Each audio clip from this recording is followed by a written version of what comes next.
ನಮಸ್ಕಾರ ಎಲ್ಲರಿಗೂ, welcome to my channel. ನಾನಿವತ್ತು ಉತ್ತರ ಕರ್ನಾಟಕ ಸ್ಟೈಲ್ ಮಟನ್ ಸಾಂಬಾರು ಹೆಂಗೆ ಮಾಡೋದು ಅಂತ ಹೇಳಿ ತೋರಿಸ್ಕೊಡ್ತೀನಿ. ಮೊದಲು ತೊಳೆದಿಟ್ಟಿರುವಂಥ ಚಿಕನ್ಗೆ ಸ್ವಲ್ಪ ಉಪ್ಪು ಹಾಕ್ಕೊಂಡು ಮಿಕ್ಸ್ ಮಾಡ್ಕೊರಿ. ನಂತರ ಒಂಚೂರು ಅರಿಶಿನ ಹಾಕ್ಕೊರಿ, ಒಂದು ಸ್ವಲ್ಪ ಖಾರದ ಪುಡಿ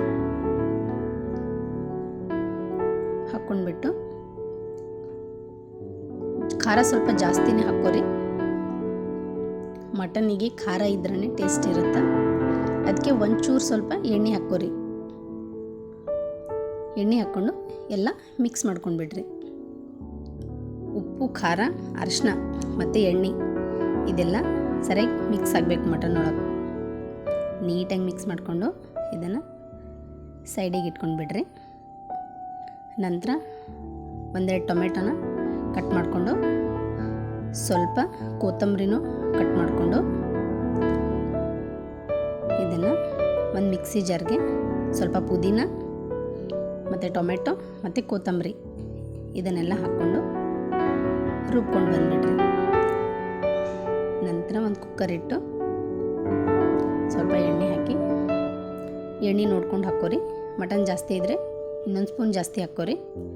ಇದಕ್ಕೆ ಶುಂಠಿ ಬೆಳ್ಳುಳ್ಳಿ ಪೇಸ್ಟ್, ಆಮೇಲೆ ನಾವು ಮಿಕ್ಸ್ ಮಾಡ್ಕೊಂಡು ಇಟ್ಟಿರ್ತೀವಲ್ಲ ಮಟನ್ನ, ಇದ್ರೊಳಗೆ ಹಾಕ್ಕೊರಿ. ಪೇಸ್ಟ್ ಹಾಕ್ಕೊಂಡ ನಂತರ ಎಲ್ಲ ಉಪ್ಪು, ಖಾರ, ಅರಿಶಿನ ಹಾಕ್ಕೊಂಡು ಮಿಕ್ಸ್ ಮಾಡಿ ಇಟ್ಟಿತ್ತು ಮಟನೆಲ್ಲ ಹಾಕ್ಕೊಂಡು ಮತ್ತೊಂದು ಸಾರಿ ಮಿಕ್ಸ್ ಮಾಡ್ಕೊರಿ. ಗ್ಯಾಸ್ನ ಲೋ ಫ್ಲೇಮ್ ಒಳಗೆ ಇಟ್ಟಿರಬೇಕು. ನಂತರ ನಾವು ರುಬ್ಬಿಟ್ಟಿದ್ವಲ್ಲ ಟೊಮೆಟೊ, ಪುದೀನ ಮತ್ತು ಕೊತ್ತಂಬರಿ, ಆ ಪೇಸ್ಟ್ನ ಹಾಕ್ಕೊಂಡು ಮಿಕ್ಸ್ ಮಾಡ್ಕೊರಿ. ಗ್ಯಾಸ್ನ ಲೋ ಫ್ಲೇಮ್ ಒಳಗೆ ಇಟ್ಟಿರಬೇಕು. ನಂತರ ಇದನ್ನೆಲ್ಲ ನೀಟಾಗಿ ಮಿಕ್ಸ್ ಮಾಡ್ಕೊರಿ.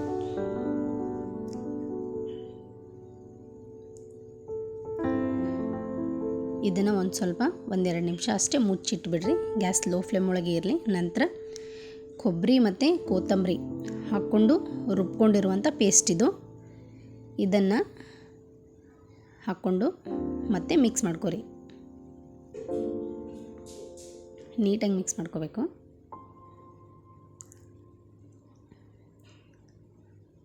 ಲೋ ಫ್ಲೇಮ್ ಒಳಗೆ ಇರಲಿ ಗ್ಯಾಸು, ಜಾಸ್ತಿ ಜೋರು ಇಟ್ಟಿರಬಾರ್ದು. ನಂತರ ಇದಕ್ಕೆ ಮಟನ್ ಮಸಾಲ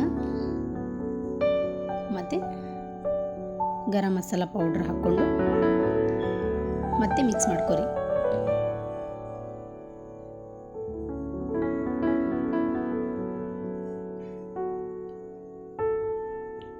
ಮಟನ್ಗೆ ಸ್ವಲ್ಪ ಖಾರ ಜಾಸ್ತಿನೇ ಹಾಕಿರಬೇಕು. ಖಾರ ಇದ್ರೇ ಮಟನ್ ಸಾಂಬಾರು ಟೇಸ್ಟ್ ಇರುತ್ತೆ. ಮತ್ತು ಇದಕ್ಕೆ ಸ್ವಲ್ಪ ನೀರು ಹಾಕ್ಕೊಂಡು ಸ್ವಲ್ಪ ಕುದಿಸ್ಕೊರಿ. ಒಂಚೂರು ನೀರು ಹಾಕ್ಕೊರಿ.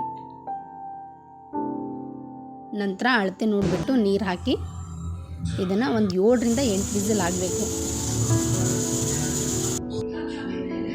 ನಂತರ ತೆಗೆದುಬಿಟ್ಟು, ಇವಾಗ ಮಟನ್ ರೆಡಿ ಆಗ್ಯದ. ಈ ಮಟನ್ ಸಾಂಬಾರು ಖಡಕ್ ರೊಟ್ಟಿ ಜೊತೆ ಮಸ್ತ್ ಇರುತ್ತೆ. ನಿಮಗೇನಾದರೂ ನಾನು ಮಾಡೋ ಅಡುಗೆ ಎಲ್ಲ ಇಷ್ಟ ಆಗಿದ್ದರೆ ಈ ವಿಡಿಯೋ ಒಂದು ಲೈಕ್ ಕೊಡಿರಿ. ಮತ್ತು ನನ್ನ ಚಾನಲ್ನ ಯಾರಾದರೂ ಸಬ್ಸ್ಕ್ರೈಬ್ ಮಾಡದೇ ಇದ್ದರೆ ಸಬ್ಸ್ಕ್ರೈಬ್ ಮಾಡ್ಕೊಳ್ಳಿ.